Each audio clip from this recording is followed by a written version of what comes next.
अच्छा, मेरे ख्याल में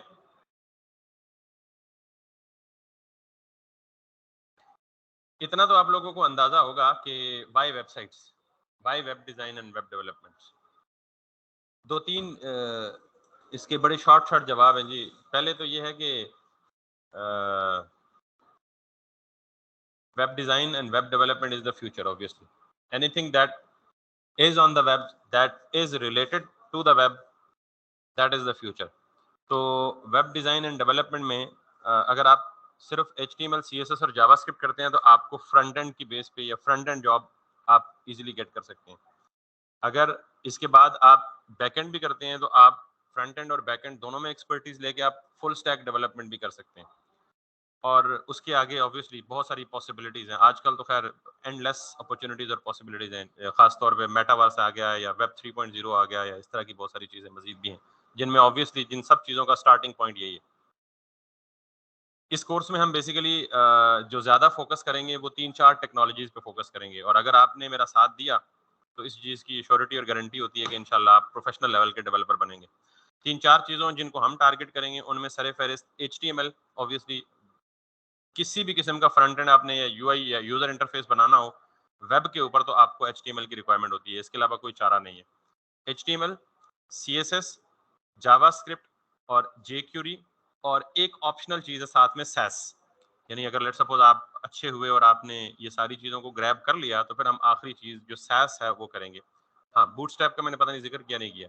तो एक चीज HTML, CSS, जावास्क्रिप्ट, jQuery और बूटस्ट्रैप, ये 5 चीजें हैं जो कि कोई एक दूसरे से इंटायरली डिफरेंट चीजें नहीं है, एक दूसरे से इंटीग्रेटेड या रिलेटेड है, इंटर रिलेटेड है। इनको हम करेंगे। किस हद तक करेंगे तो इसका जवाब यह है कि बहुत ही ज्यादा डेप्थ में करेंगे।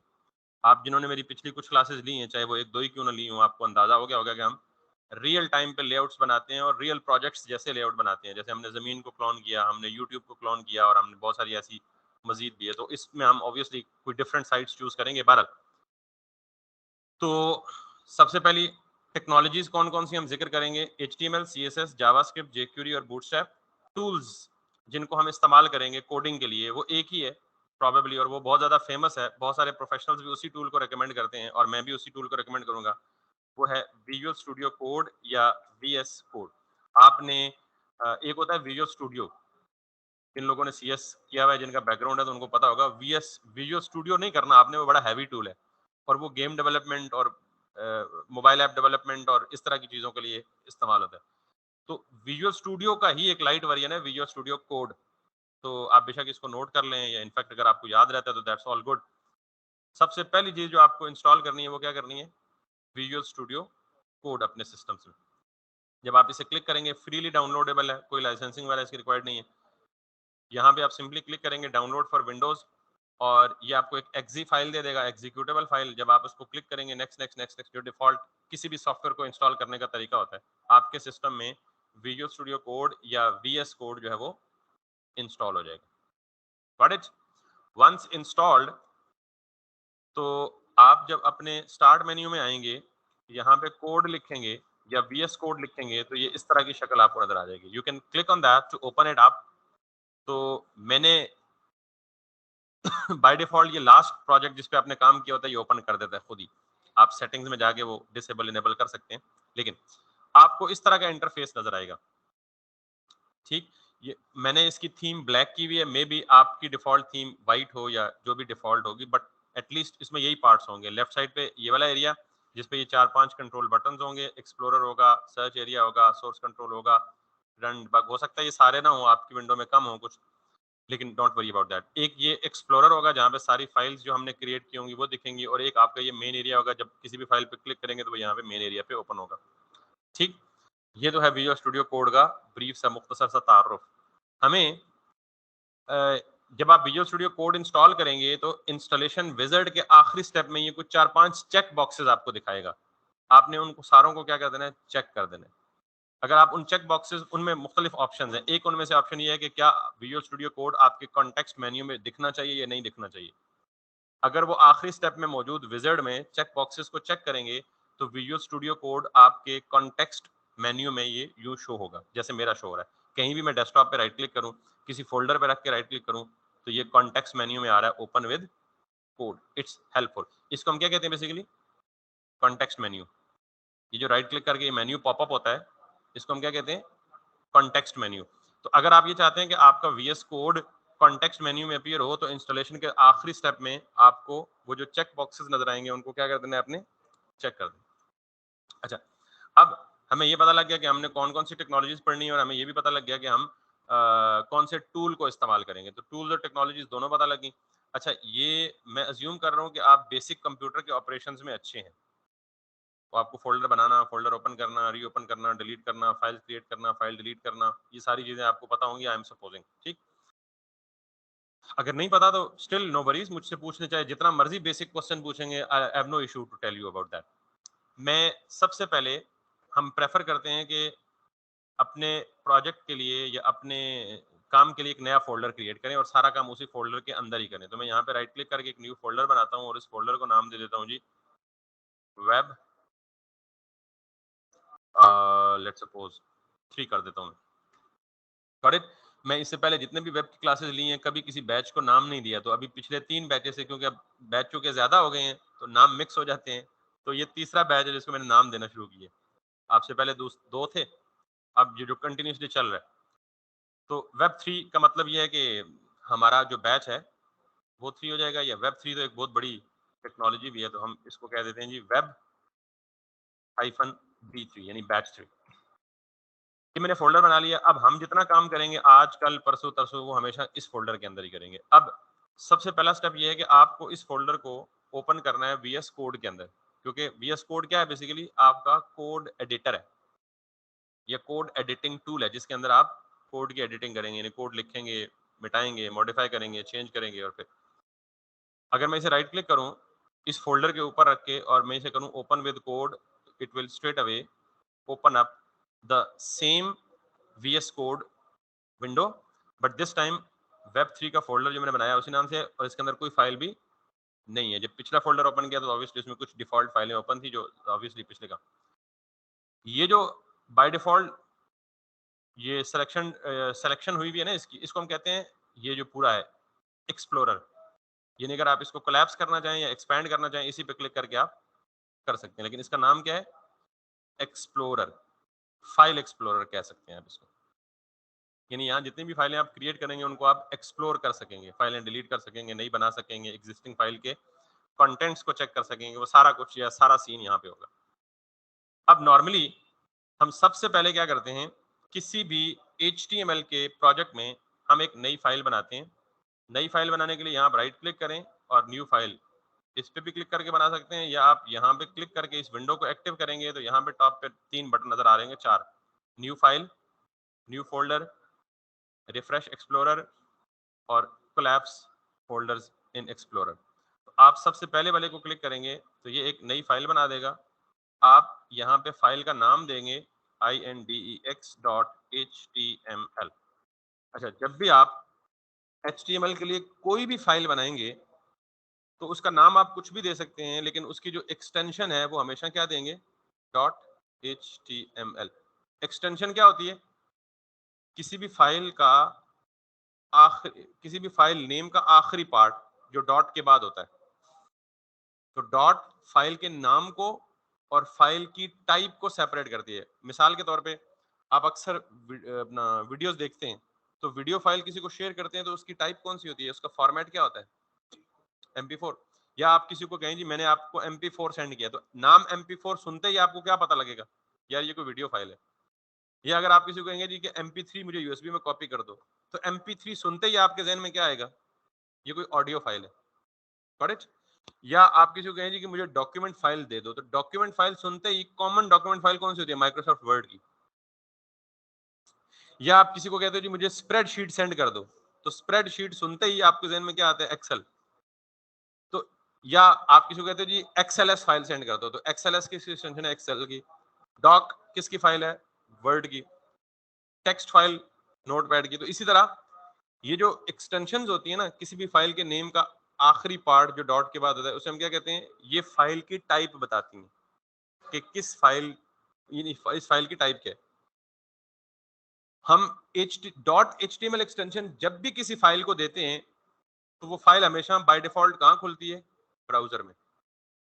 तो चूंकि वेब पेजेस को कहाँ ओपन होना चाहिए, ब्राउजर में, इसलिए ब्राउजर की जो नेटिव अंडरस्टैंडेबल एक्सटेंशन या फॉर्मेट है वो कौन सा है, डॉट HTML। अगली बात, हमने नाम टेस्ट क्यों नहीं दिया, फर्स्ट फाइल क्यों नहीं दिया, ABC क्यों नहीं दिया? ये कन्वेंशन है, आप इस फाइल का नाम कुछ भी दे सकते हैं, लेकिन कन्वेंशन है कि जब आप HTML की पहली फाइल बनाएंगे तो उसको क्या नाम देंगे, इंडेक्स। तो आप भी हमेशा क्या नाम रखेंगे, पहली फाइल का नाम इंडेक्स रखेंगे। जी जी, अल्लाह खैर करे, क्या हो गया? तो पहली फाइल का नाम हमेशा क्या रखेंगे, इंडेक्स रखेंगे। वैसे आप कुछ भी रख सकते हैं, ABC रख सकते हैं, XYZ रख सकते हैं, फर्स्ट फाइल, सेकंड फाइल, कुछ भी, लेकिन पहली फाइल हमेशा इंडेक्स होगी तो ज्यादा बेनिफिट होगा। आप इसको ओके कर दें तो आपकी index.html की फाइल बनी, और सिर्फ फाइल बनी ही नहीं बल्कि वो फाइल साथ ओपन भी होगी यहाँ पे, ठीक है, इस पैनल पे।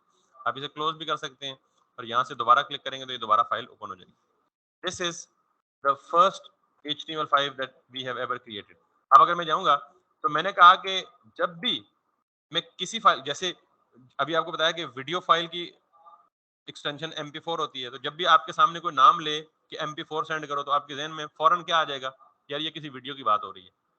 अगर आपको कहे कि MP3 की बात करो तो आपके जहन में फौरन क्या आ जाएगा, यार ये कोई ऑडियो की बात हो रही है। जब आपके कोई कहे जी HTML फाइल सेंड करो तो आपके जहन में फौरन आना चाहिए कि ये HTML कहाँ खुलेगा, ये कोई ऐसी फाइल है जो सिर्फ ब्राउजर में खुलेगी। Got it?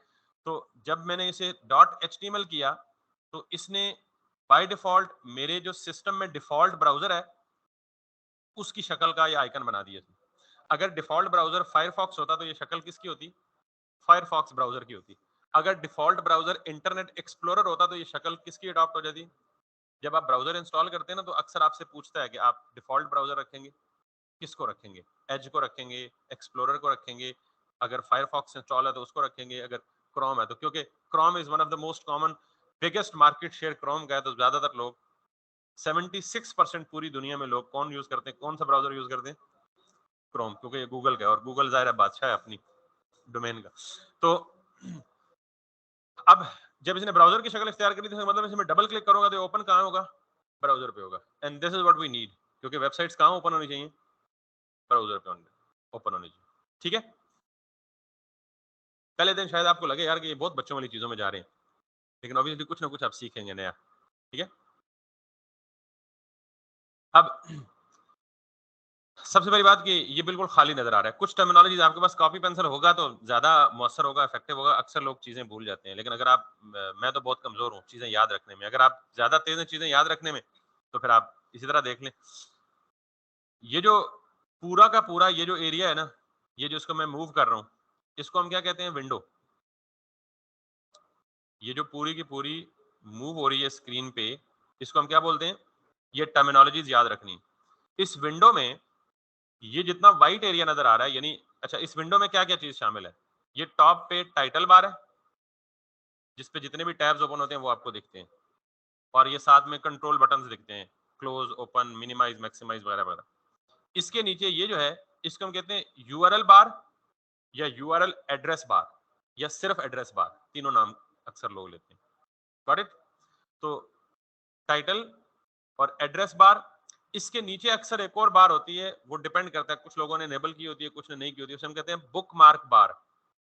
तो बुक मार्क बार क्या होती है, जो वेबसाइट आपको पसंद हो, नॉर्मली आप स्टार पे क्लिक करते हैं, बुक मार्क पे ऐड हो जाती है, यानी वो जस्ट शॉर्टकट क्रिएट हो जाता है लेटर ऑन। तो वो हमारे, मेरी नहीं है, लेकिन अगर होगी तो वो भी किसका पार्ट होगी, विंडो का पार्ट होगी।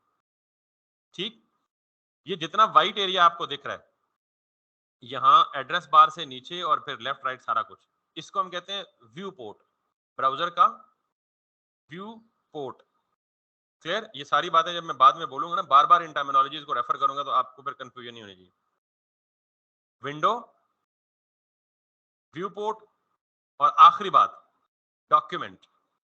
अच्छा, इस वक्त ये जो व्हाइट एरिया नजर आ रहा है यही डॉक्यूमेंट है और यही व्यू पोर्ट है। अगर इस पेज में स्क्रॉलिंग आ जाए, मिसाल देता हूं मैं आपको, ये जो विजुअल स्टूडियो कोड को मैंने अभी VS कोड ओपन किया था ना, उसकी वेबसाइट को ही देख लेते हैं।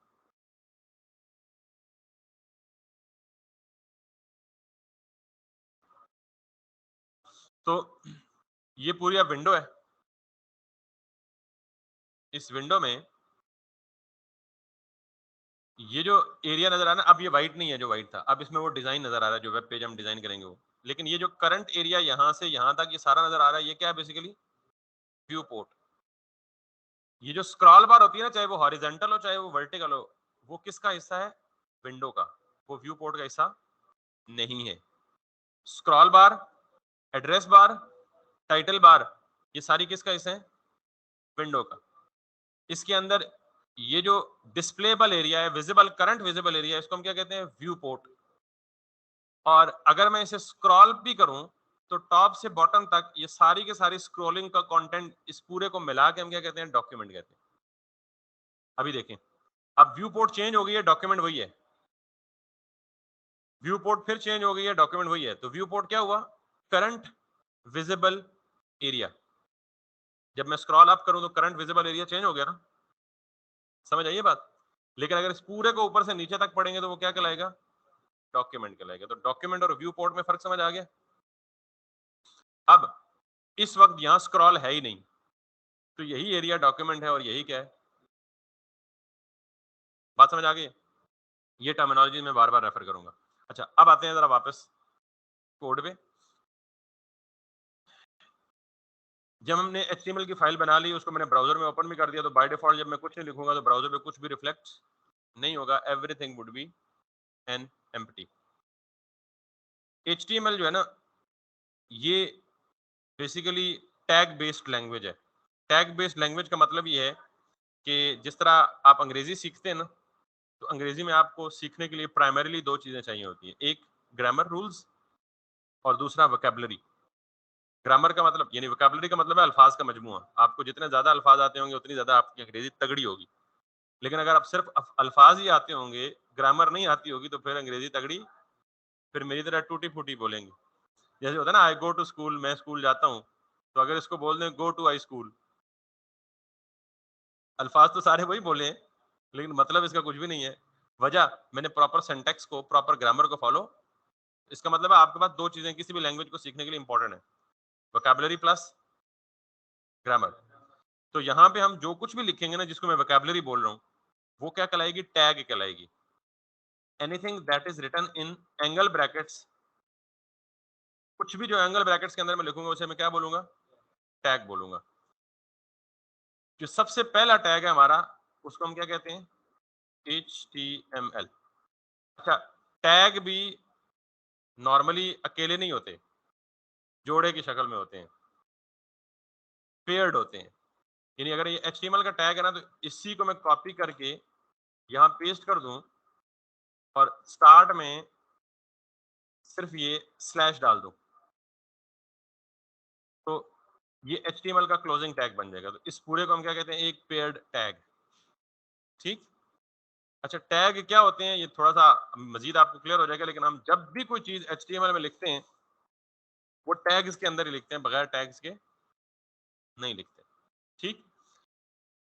टैग्स, एक तो मैंने कहा ये पेयर्ड होते हैं। पेयर्ड का मतलब जोड़े की शक्ल में होते हैं normally, not necessarily, her case में ऐसा नहीं होगा। कुछ अनपेयर्ड भी होंगे। जैसे मिसाल के तौर पे हम में से हर बंदा शादी करने का ख्वाहिशमंद होता है। शादी करने का मतलब क्या है? पेयर बनाना। ऐसे ही ना, कुछ शेख रशीद साहब जैसे होते हैं जिनको शादी करना पसंद, तो वो अनपेयर्ड भी रहते हैं। Got it? तो HTML में भी मेजॉरिटी टैग्स पेयर्ड हैं, लेकिन कुछ ऐसे भी हैं जो पेयर्ड नहीं है। वो जब आएंगे तो मैं बताऊंगा कौन से ऐसे जो पेयर्ड नहीं है, लेकिन मेजॉरिटी पेयर्ड है। जैसे HTML ओपनिंग है और इसका क्लोजिंग है। अब इस ओपनिंग और क्लोजिंग टैग के अंदर जितना कुछ, जितने मजीद टैग्स आएंगे वो क्या कहेंगे? इसके चिल्ड्रन कहलाएंगे। यानी पेयर होता है तो चाइल्ड होते हैं, पेयर नहीं होगा तो चाइल्ड बाहर कहीं होता होगा, यहाँ नहीं होता कम से कम। ठीक है। सो एनीवेज, अब इस HTML के अंदर दो इसके डायरेक्ट चिल्ड्रन है। अच्छा, डायरेक्ट चिल्ड्रन का मतलब क्या है? यानी फॉर एग्जांपल एक तो होता है ना कि एक, for example I am a father of 2 kids, तो वो जो दो बच्चे हैं मेरे, वो मेरे डायरेक्ट चिल्ड। लेकिन अगर जो मेरे वालिद साहब हैं, उनके वो डायरेक्ट चाइल्ड नहीं है, बल्कि उनके वो पोते हैं, यानी वो डिसेंडेंट्स में है। Got it? तो डायरेक्ट चाइल्ड का मतलब क्या है? जो उस पेरेंट का इमीडिएट चाइल्ड हो। एनीवेज, सो HTML के अंदर मजीद एक टैग है जो पेयर्ड है, जो क्या है, हेड, और उसके अंदर एक और टैग है जिसको हम क्या कहते हैं, बॉडी। ये आपका HTML का बेसिक स्ट्रक्चर है, ये हमेशा आपको लिखना ही लिखना है, चाहे आप छोटा सा छोटा डॉक्यूमेंट रखें या बड़े से बड़ा डॉक्यूमेंट रखें। तो इसको हम कैसे पढ़ते हैं, HTML रूट टैग है यानी जद्दे अमजद है, उसके दो चिल्ड्रन है, एक हेड और एक बॉडी। यहां तक बात क्लियर होगी है। अब हेड के अंदर नॉर्मली एक और चाइल्ड है जिसको हम कहते हैं टाइटल, ठीक। और इसमें अगर मैं लिख दूं जी माय फर्स्ट पेज, बस मैं सेव करूं, वापस आऊं, इसको मैंने रिफ्रेश करना है, तो ये अभी देखिएगा, ये टॉप पे क्या लिखा है, index.html। तो बाय डिफॉल्ट कौन सा नाम होता है, फाइल का जो अपना नाम होता है। लेकिन जब मैं ये टाइटल लिखूंगा ना, तो मेरा यहाँ पे ये टाइटल रिफ्लेक्ट हो जाएगा, माय फर्स्ट पेज, ठीक। हेड में तो ये आ गया, हेड में बाकी भी बहुत सारी चीजें होती हैं जिनको हम कवर करेंगे, फिलहाल इतना ही बहुत है। बॉडी में आ जाए, बॉडी में हम जो कुछ भी लिखेंगे वो हमें आउटपुट में व्यू पोर्ट में दिखेगा। तो इसका मतलब बॉडी और डॉक्यूमेंट का, या बॉडी और व्यू पोर्ट का आपस में बड़ा टाइट ताल्लुक है। तो चूंकि हमने वेबसाइट डिजाइन करनी है, तो हमने सब कुछ कहाँ दिखाना है, व्यू पोर्ट पे या डॉक्यूमेंट पे ही दिखाना है। तो उसे हम कहाँ लिखेंगे, यहाँ पे हेड में। तो देख लिया ना आपने, हेड में जो कुछ भी लिखते हैं वो व्यू पोर्ट पे दिखता, उसके कुछ और ही मकासद होते हैं, ठीक है। सो अब मैं बॉडी में लिखता हूँ फॉर एग्जाम्पल कोई भी टेक्स्ट,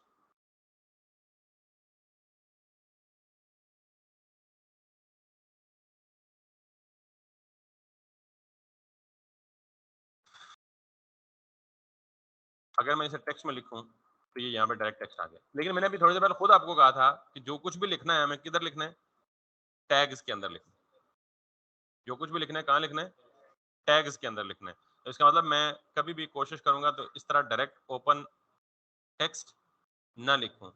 तो अब जब टेक्स्ट लिखूंगा, तो टेक्स्ट लिखने के भी बहुत सारे तरीके हैं। बहुत सारे तरीके क्यों हैं, क्योंकि ये रिक्वायर्ड होता है। मिसाल के तौर पे अगर मैं ये कहूँ आपको, ये वेबसाइट है ना, तो इस पे देखें, ये सारा आपको कितने तरह की इंफॉर्मेशन नजर आ रही है।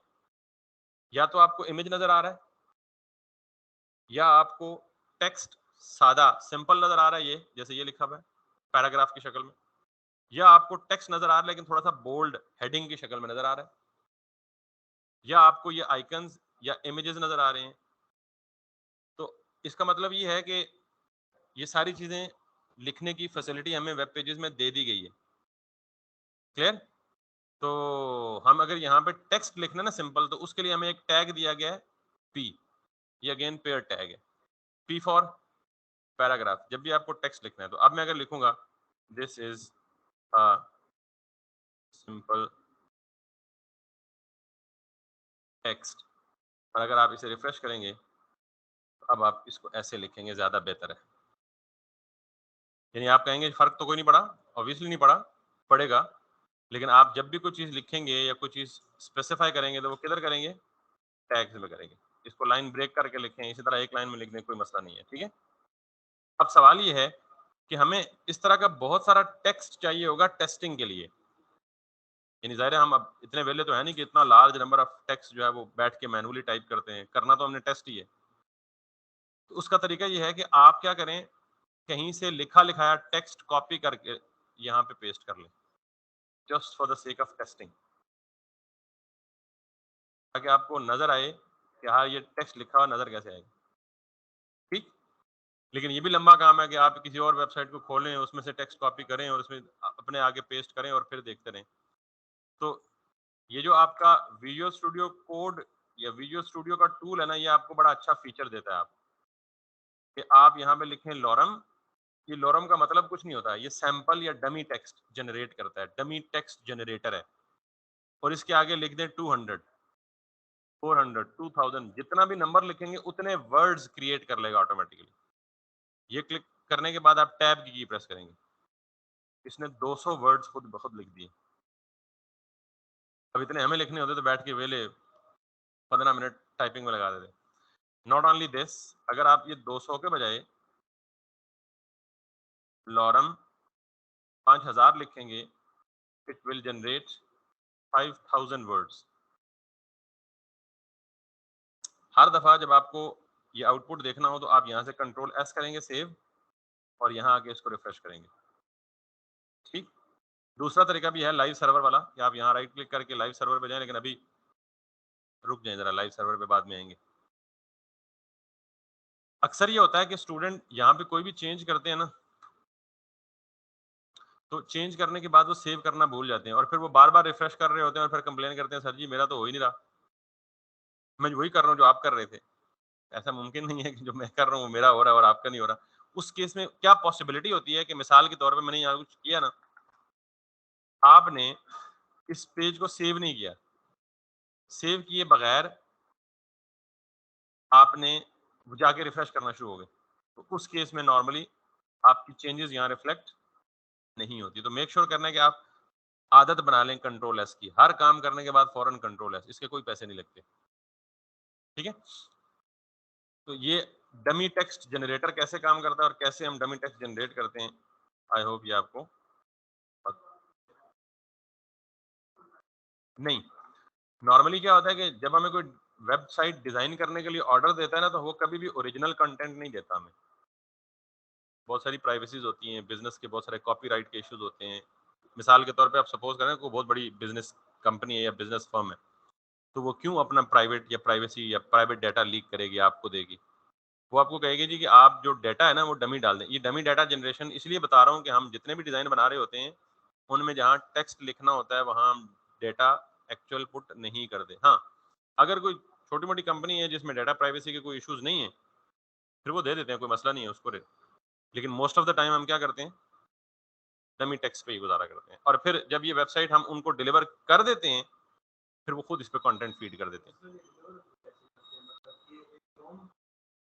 नहीं, दो तीन पॉसिबिलिटीज हैं। एक तो ये है कि अक्सर आपने देखा होगा कि जब आप किसी की वेबसाइट विजिट करते हैं तो आप www.abc.com, www.xyz.com डोमेन परचेज, तो आपको डोमेन परचेज वो करके देते हैं और होस्टिंग भी वो परचेज करके देते हैं। आप वेबसाइट डिजाइन करके उनको उनकी डोमेन होस्टिंग पे वेबसाइट अपलोड करके देते हैं, एक तरीका बस, क्योंकि वो ज़ाहिर लाइव हो चुकी होती है। दूसरा तरीका ये है कि आप उनको ये जो पूरा फ़ोल्डर है ना, क्योंकि मैंने इसलिए शुरू में स्टार्ट में ज़ोर दिया था कि हम सब कुछ एक ही फ़ोल्डर के अंदर रहते हुए करेंगे। तो दूसरा तरीका ये है कि आप इस फ़ोल्डर पूरे को जब कंप्लीट कर चुके थे, ज़िप करके उनको सेंड कर देते हैं, खुद कर लें। लेकिन नॉर्मली वो चेंजेस नहीं कर सकते। बहुत सारे लोग नॉन टेक्निकल होते हैं जो वेबसाइट अगर चेंज वो खुद कर सकते हैं, तो डिज़ाइन भी वो खुद कर सकते होंगे। तो उस केस में ये होता है कि वो जिस डेवलपर से उन्होंने साइट बनवाई होती है, नॉर्मली उसी को हायर कर लेते हैं फॉर मेंटेनेंस, या हायर नहीं भी करते तो उसको रिमोट टास्क देते हैं जी कि हमारा हफ्ते में 1-2 दिन की मेंटेनेंस होगी, वो आप कर दिया करें। वो पैचअप कर लेते हैं, उनको मंथली चार्जेस लेके वो उसकी मेंटेनेंस का ठेका भी उन्हीं को दे देते हैं, या मेंटेनेंस के लिए वो अपना इन हाउस टीम मेंबर रख लेते हैं। ठीक, ये तरीका होता है। सो इसका मतलब ये है कि पी का टैग हमने पढ़ लिया। अब हम जो आगे चलेंगे तो हम किस चीज पे तरक्की करेंगे, अपनी वोकैबुलरी बढ़ाने में। और वोकैबुलरी से मेरी क्या मुराद है, टैग्स को याद रखने में। अच्छा, आप सोच रहे होंगे यार ये तो बड़ा मुसीबत हो गई, अब तो पूरी लैंग्वेज है। ये हद मारे ना तो 20 से ऊपर टैग्स नहीं है। सिर्फ कितने टैग्स हैं, और उनसे सारी की सारी वेब डेवलपमेंट होती है। अभी आपने मेरे 1-2 डेमो क्लासेस दी हैं पीछे, आपने देखा है कि हम कितने एडवांस लेआउट्स बनाते हैं, और उसमें टैग्स हमेशा वही प्री डिफाइंड नंबर ऑफ 15 से 20 टैग्स यूज करते हैं, उससे ज्यादा हम यूज नहीं करते। ठीक है, तो इसलिए परेशान होने की जरूरत नहीं यार, ये टैग्स कौन याद रखेगा, ये एक नई कहानी है। ठीक है। तो अब मैं जरा थोड़ा सा इसको फास्ट करूंगा और सिर्फ बताऊंगा कि कौन कौन से टैग्स हैं और उनका क्या क्या पर्पज है। इसको थोड़ा सा फास्ट ट्रैक पे चलाऊंगा, अगर आपको मुश्किल हो तो मुझे रोक दीजिएगा। पहली चीज, अक्सर हमें वेब पेज पे हेडिंग्स दिखती हैं, यहाँ देख रहे हैं जैसे आपको ये टेक्स्ट जरा ज्यादा बड़ा है साइज में और बोल्ड भी है, ये उससे छोटा है लेकिन बाकी से कंपैरेटिवली बड़ा है, ये नॉर्मली छोटा है, ये उससे छोटा है, ये एक इमेज है पूरा, ये पैराग्राफ है। तो हमें इस तरह की मुख्तलिफ चीजें जो है वो मुख्तलिफ टैग्स में रखनी पड़ती हैं। हेडिंग जब आपको लिखनी होगी तो आप क्या करेंगे, H1 और इट, और चूंकि मैंने कहा कि अब मैं हमेशा सैम्पल टेक्स्ट लॉरम 2 लिखा तो मुझे 2 वर्ड उसने दे दिए। अब मैं बजाय टाइपिंग करने के मैं डायरेक्ट क्या यूज करूंगा, dummy text generator which is lorem. अब मैं यहाँ पे आऊंगा वापस और इसको रिफ्रेश करूंगा तो मुझे क्या मिल गया, एक हेडिंग। क्योंकि ये लॉरम मेरे ख्याल में कोई लातीनी जुबान की ये वो वर्ड्स है वो जनरेट करता है, तो इसलिए ये ऑप्शन देता है आपको कि इसको ट्रांसलेट करें इंग्लिश में। We don't need to translate it, क्योंकि जाहिर है ये अल्टीमेटली डमी है, हमें कहीं ना कहीं जाके इसको रिमूव ही करना है, तो we don't need. But heading पे आपने देखा है कि नॉर्मल फॉन्ट का साइज कंपैरेटिवली बड़ा है और ये थोड़ा सा बोल्ड भी दिख रहा है। इसी तरह सम टाइम हमें सब हेडिंग्स चाहिए होती हैं, छोटी हेडिंग्स, तो हम क्या कर सकते हैं, हमारे पास H2 हेडिंग की एक और वेरिएशन है। अगर हम इसको क्लिक करें तो H2 जो है वो H1 से कंपैरेटिवली साइज में छोटी हो जाएगी। इसी तरह अगर हम जाएं तो हम H3 करेंगे, ये अगर हम इसको करें लॉरम, ये नॉर्मली या कंपैरेटिवली उससे भी छोटा है। इसी तरह अगर आप लेट्स सी, अच्छा ये मैं जो कीज इस्तेमाल कर रहा हूँ ना, ये आप नोट कर लीजिए, अप एंड डाउन एरो की ऊपर और नीचे मूव करने के लिए, और एंड और होम की। एंड का मतलब जिस लाइन में खड़े हैं ये एंड पे पहुंच जाएंगे, होम का मतलब जिस लाइन में खड़े हैं उसी लाइन के, और अगर सेलेक्ट करना हो पूरी लाइन को तो शिफ्ट दबा के एंड करेंगे, वो सारी लाइन सेलेक्ट हो जाएगी। तो ये मैं जो जल्दी जल्दी कर रहा होता हूँ, आप भी अपनी प्रैक्टिस बनाएंगे आप, ठीक है। अच्छा, H3 है, इसके नीचे में आऊंगा तो H4 हेडिंग की अगली वेरिएशन है। अच्छा, मैं टैग्स, नॉर्मली मैंने कहा टैग्स पेयर्ड होते हैं, अब मेरे पास इतना वेला टाइम नहीं है मैं ओपनिंग एंड क्लोजिंग टैग खुद लिखता रहूं, तो मैं क्या करता हूँ, टैग का नाम लिखता हूँ H4 और टैब की प्रेस करता हूँ। तो विजुअल स्टूडियो कोड खुद इतना स्मार्ट है कि वो ऑटोमेटिक उसको क्या कर देते हैं, टैग क्लोज कर देते हैं। ठीक, फिर मैं लिखता हूँ जी लॉरम और सम टाइम अगर आप स्पेलिंग गलत लिखेंगे लॉरम के तो वो टेक्स्ट जनरेट नहीं करेगा। सो लॉरम और टैब, तो मुझे उसने, अब आप देख लें H1 हेडिंग सबसे बड़ी, H2 उससे छोटी, H3 उससे छोटी और H4 उससे भी छोटी। इसी तरह आपके पास टोटल 6 वेरिएशन है हेडिंग की, H1 से लेके कहाँ तक, H6 तक, नॉर्मली यही चलती है। हाँ, उसके लिए फिर आप CSS में खुद जाके मैनुअल स्टाइल देके उसको बड़ा छोटा कर सकते हैं। एग्जैक्टली और ये हम ज़ाहिर है सब कुछ चेंज कर सकते हैं अपनी प्रेफरेंस के मुताबिक, लेकिन ये वो साइजेस हैं जो उन्होंने डिफॉल्ट में दिए हैं। अगर ये तो जेन्युइन नेचुरल वे है ना, लेकिन अगर लेट्स सपोज आपको कुछ और स्टाइल चाहिए, उसका कलर, साइज, लेट्स सपोज आप टैग का नाम 2 ही रखना चाहते हैं और आप बजे दोगे नहीं, मैं टैग का नाम H2 रखना लेकिन साइज H1 से बड़ा रखना है, ठीक है, तो फिर आप क्या करेंगे, खुद CSS से जाके एडजस्ट करेंगे।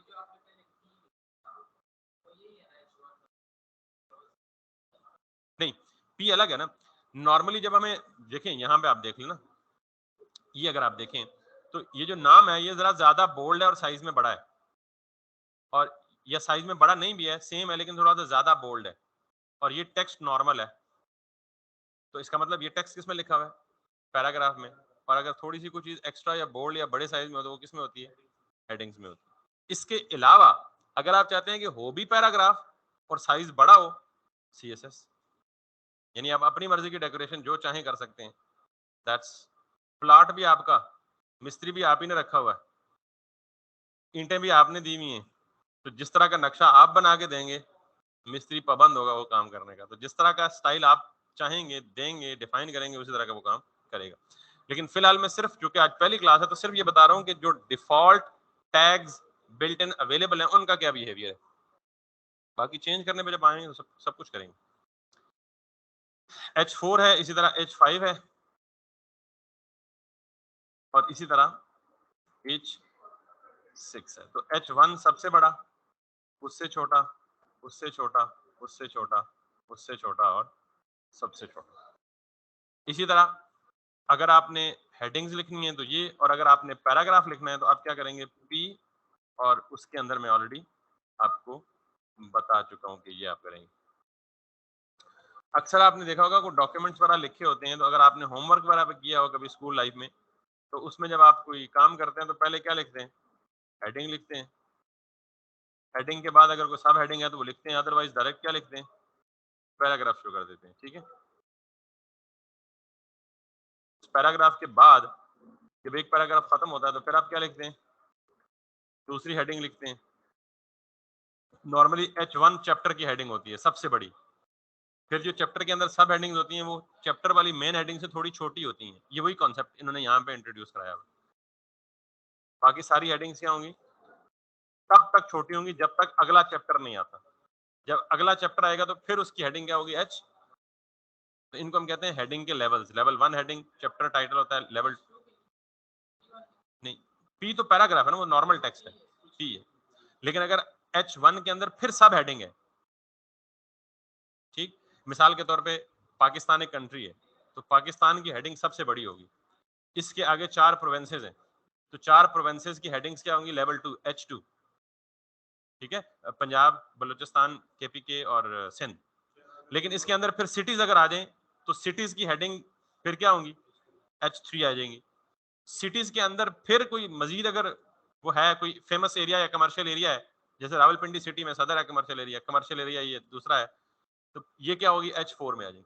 ये हेडिंग्स इस तरह से ग्रो करती हैं, रिक्वायरमेंट की डिपेंड करती है। ठीक होगी बात।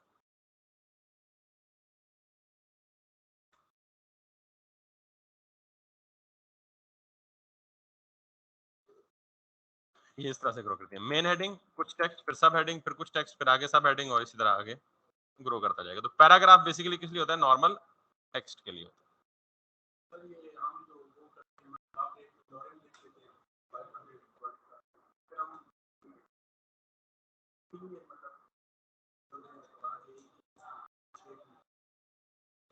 अच्छा, नॉर्मली ऐसा कुछ भी खुद ब खुद नहीं होता, ये सब कुछ हमें खुद करना पड़ेगा। मिसाल के तौर पे आप चाहते हैं जी कि सारा टेक्स्ट लेफ्ट अलाइन हो जाए, बाय डिफॉल्ट लेफ्ट अलाइन होता है।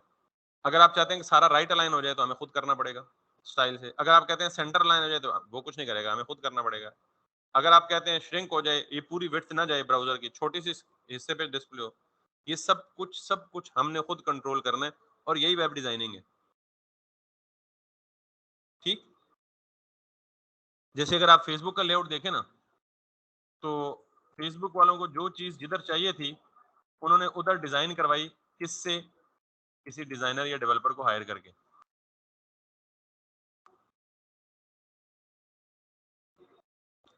अब जो फेसबुक का वो मैनेजर होगा या जो डिजाइन, अच्छा ये तो किसने, जकरबर्ग ने, ऐसा नहीं होता ये जैसे माइक्रोसॉफ्ट है, उसने बिल गेट्स ने किया, ऐसा कभी नहीं होता। एक बंदे का ये काम ही नहीं है, पहली बात ये। ठीक, हाँ ऐसा मुमकिन है कि शुरू में उसने कुछ छोटी सी ऐप खुद बनाई हो, उसके बाद एक्सपेंड, मे बी, लेकिन दो का भी नहीं है। बहरहाल हम उस बहस में नहीं जाते किसने बनाई है, वो जाने, उनका काम जाने। लेकिन नॉर्मली ऐसा, ये एक टीम होती है, पूरा एक टीम वर्क होता है। तो बहरहाल मैं वो ओपन करना चाह रहा था, लेकिन वो कोड शोड मांगता है, वेरिफिकेशन लंबा काम है। तो फेसबुक का जैसे लेआउट, अगर आप उसे ओपन करके देखें ना, तो उसमें कहीं पिक्चर शो हो रही होंगी, कहीं बड़ा हेडिंग में टेक्स्ट शो हो रहा होगा, कहीं छोटा टेक्स्ट शो हो रहा होगा, कहीं लाइक और डिसलाइक के बटन शो हो रहे होंगे। तो ये सारे के सारे जो इस वेबसाइट के ऑनर की रिक्वायरमेंट्स थी, उन रिक्वायरमेंट्स के मुताबिक उस लेआउट को एडजस्ट किया गया। तो जब आपको कोई क्लाइंट देगा ना प्रोजेक्ट, तो वो अपनी रिक्वायरमेंट के मुताबिक अपना सारा लेआउट क्या कराएगा, एडजस्ट करवाएगा। क्लियर है, यहाँ तक कोई मसला मसाइल तो नहीं है किसी को। एग्जैक्टली, नॉर्मली वो इमेज फाइल देते हैं आपको, ठीक है, यानी लेट सपोज वो जेपीजी फाइल देते हैं, और उसमें सारा डिजाइन बना होता है, और उस डिजाइन को फॉलो करके आपने एग्जैक्ट डिटो बनाना होता है कोड में।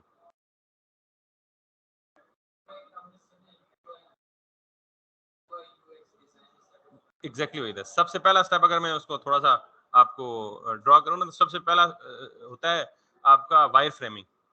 आप किसी कागज पेंसिल लेके ना ड्रॉ करके बताएंगे यहाँ ये होना चाहिए, यहाँ। वायर फ्रेमिंग के बाद एक होता है अपना इसकी यूआई डिजाइनिंग। यूआई का मतलब यूजर इंटरफेस, और वो यूजर इंटरफेस वही है जिसके मैं आपको कह रहा हूँ कि एक इमेज फाइल बना के देता है। ग्राफिक डिजाइनर आपको पूरी वेबसाइट डिजाइन करके एक इमेज की फॉर्म में दे देता है, ये लीजिए ये आपका डिजाइन है। फिर उसके बाद बनता है यूएक्स यानी यूजर एक्सपीरियंस। फिग्मा, स्केच और एडोबी एक्सडी यानी एक्सपीरियंस डिजाइन, ये तीन टूल्स हैं जिन पे यूआई वाला जब इमेज डिजाइन करके देता है, वो इंटरेक्टिव नहीं होता, वो एक स्टैटिक इमेज होता है। उसको फिर यूएक्स डिजाइनर उसका यूजर एक्सपीरियंस बना के देता है कि जब यूजर बटन पे क्लिक करेगा तो क्या होगा, ड्रैग करेगा तो क्या होगा, स्क्रॉल करेगा तो क्या होगा। तो ये काम होता है यूएक्स का। उसके बाद हमारा काम आता है which is the front end developer. तो फ्रंट एंड डेवलपर इस सारे के सारे जो यूएक्स और यूआई दिख रहा होता है, उसको कोड में कन्वर्ट करके फंक्शनल वेबसाइट में डाल देता है। अब ये वेबसाइट भी स्टैटिक होती है, यानी इस पे डाटा डायनामिकली रेंडर नहीं होता, डाटा ड्रिवन नहीं होती। तो फिर जब फ्रंट एंड डेवलपर जो आप हैं अभी बन रहे हैं, ये जब सारी वेबसाइट फंक्शनल बना के देंगे, तो फिर बैकएंड डेवलपर क्या करेगा, उसमें कंटेंट को डायनामिकली रेंडर करवाएगा। वो बैकएंड का काम है। और ये सारे काम जानता है उसको हम कहते हैं फुल स्टैक। नहीं, फुल स्टैक में database, design, development, front end, back end, APIs, right? So currently my job role is a full stack one. इस कंपनी में मैं जॉब करता हूं। मुझे सिर्फ 2 मिनट देंगे?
सो क्लियर हुआ कि फुल स्टैक क्या करता है?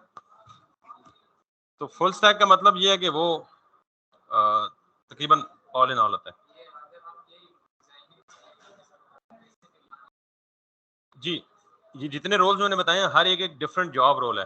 पहला रोल शुरू हुआ है ग्राफिक डिजाइनिंग से, वो कंप्लीट डिफरेंट जॉब रोल है। उसकी बेस पे if you are expert graphic designer you can earn a good job. दूसरा रोल है user experience and user sorry हाँ यूजर एक्सपीरियंस। ये नॉर्मली होता है कि जो डिजाइनर होता है उससे एक्सपेक्ट किया जाता है कि वो यूजर एक्सपीरियंस को भी जानता हो, यानी user experience UX UI designer बोलते हैं इसको। ये एक अलग से जॉब रोल है प्रॉपर। अगर आपको बाकी कुछ भी ना आता हो, अच्छा यूआई यूएक्स भी आता हो, तो you can earn a very good job with a handsome salary. तीसरा मैंने बात की है फ्रंट एंड डेवलपर। ये जो आप काम कर रहे हैं इसका काम क्या है? Front end developer. अक्सर ये होता है कि फ्रंट एंड डेवलपर्स को यूएक्स यूआई बना बनाया मिलता है। आपको यूआई यूएक्स डिजाइन क्या होगा? बना बनाया मिलेगा। आपने क्या करना होगा? उसको उठा के उसको फॉलो करके एग्जैक्ट उस डिजाइन को रेप्लिकेट करना होगा इन functional website using these tags and using these languages. इसको हम कहते हैं फ्रंट एंड डेवलपर। आप जो बन रहे हैं वो क्या बन रहे हैं? अक्सर लोग इसको कहते हैं जी ये फ्रंट, ये वेब डिजाइन है, या ये वेब डेवलपमेंट है, या ये फ्रंट एंड डेवलपमेंट है। हम इसको फ्रंट एंड डेवलपमेंट कहते हैं, आप कोई भी नाम दे दे। फ्रंट एंड डेवलपर का ये काम होता है कुछ एचटीएमएल, सीएसएस, जावास्क्रिप्ट, जेक्यूरी और बूटस्ट्रैप में यूज करके, या कोई और सीएसएस बेस्ड फ्रेमवर्क यूज करके कंप्लीट उस यूआई यूएक्स को शिफ्ट करता है किसमें? फ्रंट एंड डिजाइन में। अब ये फ्रंट एंड डिजाइन जो है ये एक अलग जॉब रोल है। लोग सिर्फ इस फ्रंट एंड को सीख के लाखों रुपए जॉब्स वो कर रहे हैं सैलरीज। ऑब्वियसली मैं अभी किधर गया था पता है? अटेंडेंस लगाने। आई वर्क फ्रॉम होम और नॉर्मली इस टाइम पे मेरी शिफ्ट स्टार्ट होती है 5:30 बजे। तो अभी 10 मिनट हैं, तो मैंने कहा आई एंड माय क्लास एट 5:30, उससे पहले अटेंडेंस लगा दो। तो what I do is normally I work from home. और वो ऑब्वियसली क्लाइंट बैठा हो, अमेरिका में बैठा हो, कनाडा में बैठा हो, या यूके में बैठा हो, दैट्स इट। तो ये फ्रंट एंड रोल है। इसके बाद अगर आप बैकएंड डेवलपमेंट भी करते हैं तो बैकएंड कंप्लीटली सेपरेट रोल है, ठीक।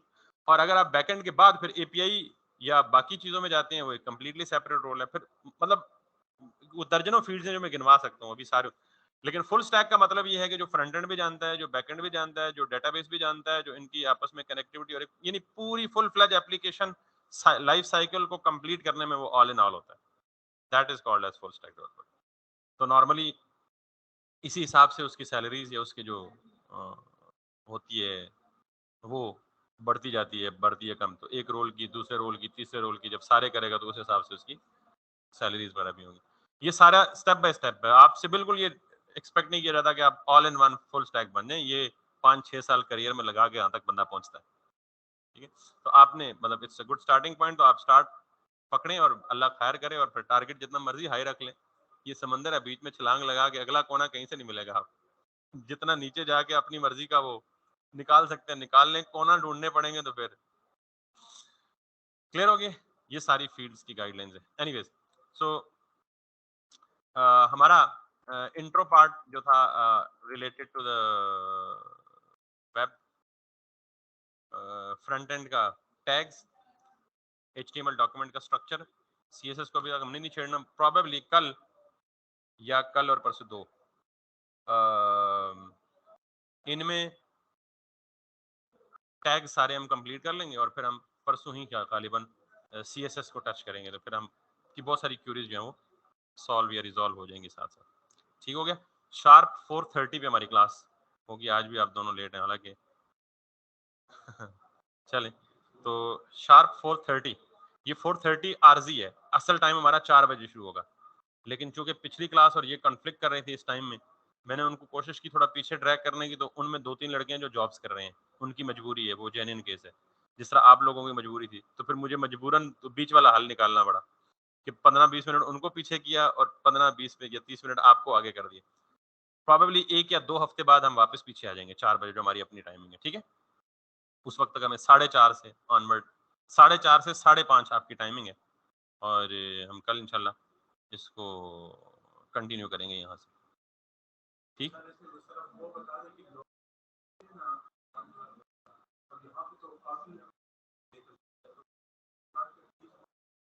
मेरे ख्याल में कंट्रोल Z है, जो इसको कहते हैं टेक्स्ट रैपिंग करना। यानी अगर आप लेट्स सपोज लॉरम 3000 लिखते हैं ना, तो आप ये कर रहे हैं ना, तो आप इसको कंट्रोल और कोई एक की कॉम्बिनेशन है, I am not exactly remember, जो इसको क्या कर देती है, रैप कर देती है। ये जो फीचर आप पूछ रहे हैं, यही है ना आपका सवाल, कि वो पूरी स्क्रीन पे फिट आए, यानी बाहर ना जाए। इसको कहते हैं wrapping. So let me do that, कि वो रैपिंग कैसे होती है मैं आपको वो दिखा देता हूँ, शॉर्टकट की बता देता हूँ।